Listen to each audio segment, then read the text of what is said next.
Madam madam ভালো ভালো শীতের ক্রিম আছে, চাই নাকি? হ্যাঁ, কত করে?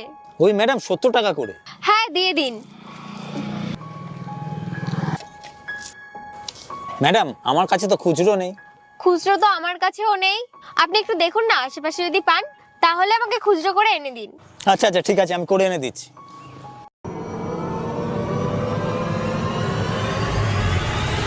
আরে বোন, আরে আমাদের টাকা নিয়ে পালাচ্ছে। তুই দাঁড়া দাঁড়া, আমি দেখছি। দাঁড়া দাদা, ওকে যেতে দে। কি হলো বোন? আরে ও আমাদের টাকা নিয়ে পালাচ্ছে তো। কোনো ব্যাপার না, ওকে যেতে দে। আরে বোন, তোর কাছে খুচরো টাকা ছিল না ঠিক আছে, আমাকে বলতে পারতে, আমি খুচরো টাকা দিয়ে দিতাম। দাঁড়া, আমি একটা জিনিস দেখছিলাম। আরে কি দেখতিস তুই? আরে দাঁড়া না, আমি তোকে সব বলছি। আচ্ছা ঠিক আছে ম্যাডাম ব্যাগ নেবেন? ভাই, আমাদের চাই না, যা এখান থেকে। আরে স্যার, খুব ভালো কোম্পানির ব্যাগ, নিয়ে নিন। আর একটাই পড়ে আছে। আরে তোকে বলছি, বুঝতে পারছিস না?